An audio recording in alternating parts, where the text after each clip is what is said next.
Beni dünyanın her bir yerinden seyreden vatanımın güzel ve değerli insanlarını saygı ve sevgiyle selamlıyorum.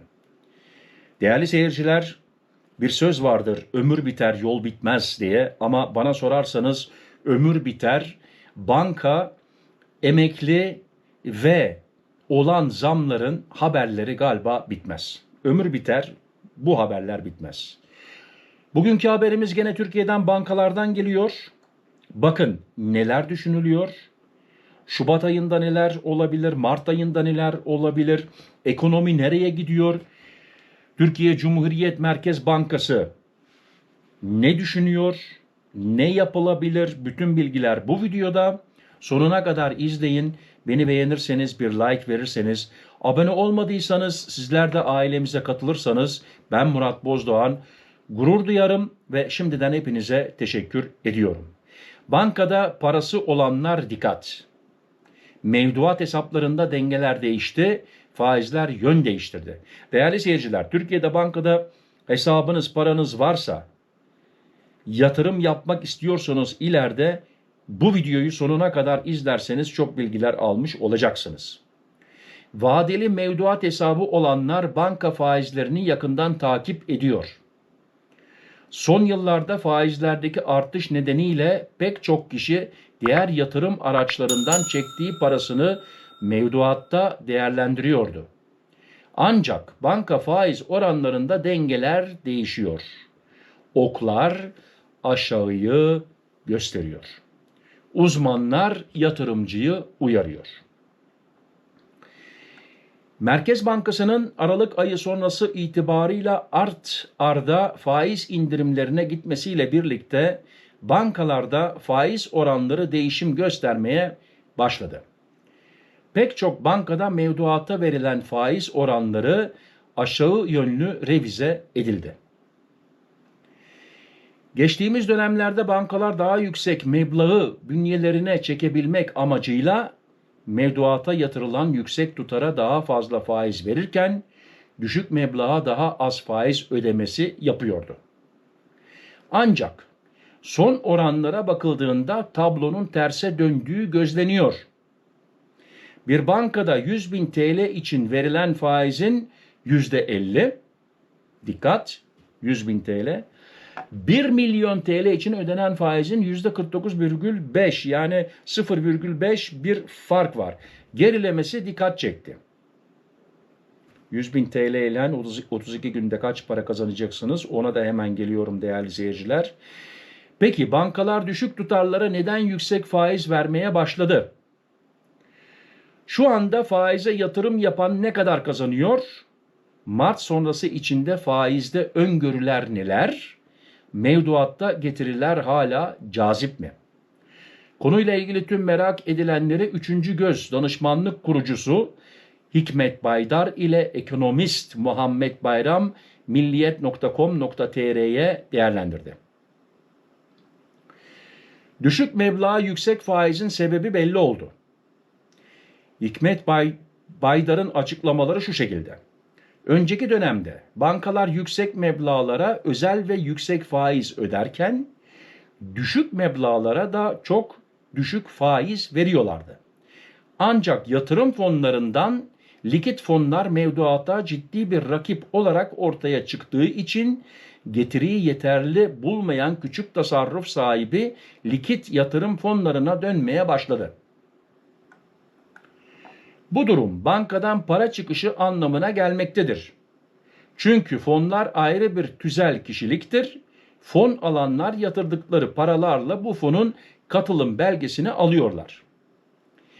Rakam küçük de olsa yüksek meblağmış gibi değerlemeye tabi tutulduğundan getiri açısından daha cazip hale geldi.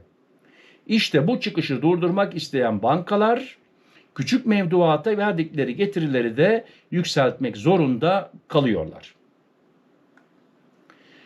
100.000 liraya 3.600 TL getiri. Değerli seyirciler, 100.000 TL varsa Türkiye'de bankanızda 3.600 TL kazanabilirsiniz. Şartları şu. Şu anda 100.000 TL'lik için yıllık %48 civarı getiri bulmak mümkün ve bu durumda net getiri aylık 3600 TL civarında olmaktadır. Bu oranlar bankaların ihtiyacına göre farklılıklar gösterilebiliyor. Mart ayında faiz indirimi olur mu? Tabii ki bu da bizi en çok ilgilendiriyor. Mart'ta ne olacak, Nisan'da ne olacak, Mayıs'ta ne olacak? Türkiye Cumhuriyet Merkez Bankası'nın Mart toplantısında faizleri 250 bas puan daha indireceği beklentisi devam etmekle beraber burada Şubat ayı enflasyon verisi belirleyici olacaktır. Aylık enflasyon oranı yüksek gelirse Türkiye Cumhuriyet Merkez Bankası faiz indirimini azaltabilir veya öteleyebilir. Şimdilik %3 civarı bir aylık enflasyonda bile faiz indirimi gelme olasılığı fazladır. Ancak faiz indirimi miktarına gelecek enflasyon verisiyle karar verilecektir diye düşünüyorum. Mevduatlar hala cazip mi? Mevduat hala cazip ancak hedef enflasyon beklentisi bozulursa o zaman tekrar değerlendirmek gerekir. Şu an yıllık %30'larda bir enflasyon gelse bile mevcut faizler reel bir getiri sağlamış olacaktır. Ekonomist Muhammed Bayram'ın açıklamaları şu şekilde. Düşük tutarları yüksek faiz uygulamasında bankaların tabana yaygın mevduat toplama kaygısı bulunmaktadır. Düşük tutarları yüksek faiz uygulansa da maliyeti yüksek tutarlı mevduatları yüksek faiz uygulamaktan daha düşüktür. Ayrıca küçük tutarların giriş çıkışı banka bilançolarında büyük hareketler sebebiyet vermez ve banka için riski daha azdır. Bankalarda şu anda hali hazırda ortalama faiz oranları 32 gün için 43 ile 45 bandındadır. 1 milyon TL'nin %45 faiz ile 32 günde net getirisi 33.534 TL'dir. Değerli seyirciler, hesabınızda 1 milyon TL varsa 32 gün içinde bir aydan bir gün fazla yani 2 gün fazla 33.534 TL geliriniz var. Merkez Bankası'nın bir sonrası faiz kararı Mart ayında yapılacak toplantı ile belirli olacak. Ben her dönemde bir faiz indirimi bekliyorum. Enflasyonun durumuna göre bu jumbo bir faiz indirimi veya küçük bir indirim olabilir. Ama şu anda yıllıkta %42'ye gelen enflasyon oranı mevcut. Bu sebeple en az 250 bas puanlık bir faiz indirimi bekliyorum. Mart ayı sonrasında yıllıkta enflasyonun geldiği seviye çok önemli.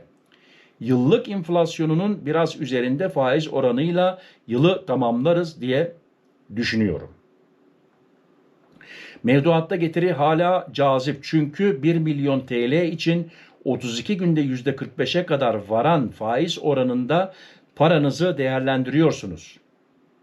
Garanti bir yatırım aracı için hala bir tercih sebebidir. Mevduattan sonra bu sene içerisinde kopan para borsaya yönelecektir. Her ne kadar jeopolitik riskler artmış olsa da altın yatırımcısı ile borsa ve mevduat yatırımcısını ayırmak gerekiyor. Değerli seyirciler, haberimizin sonuna geldik. İnşallah bu bilgiler sizin için çok değerlidir. Sanırım yani çok kişimizin Türkiye'de bilhassa yani gurbette yaşayanların Türkiye'de hesabı olduğu için Türkiye'de bankalarda hesaplarına para yatırdıkları için, orada paralarını biriktirdikleri için, faize yatırdıkları için inşallah bu bilgiler sizin için işinize yaramıştır ve bu bilgilerle bir şeyler yapabilirsiniz, paranızı daha da fazla değerlendirebilirsiniz diye ümit ediyorum. Haberim tekrar hoşunuza gittiyse bir like vermeyi unutmayın. Abone de olursanız tabii ki gurur duyarım. Şimdiden teşekkür ediyorum. Ve bu imkandır yeni gelen abonelere. Hepinize canı gönülden çok teşekkür ederim. İyi ki varsınız, bana destek oluyorsunuz. Kendinize dikkat edin, sıhhatınıza dikkat edin. Sıhhatli kalın, benimle kalın. Hoşça kalın. Murat.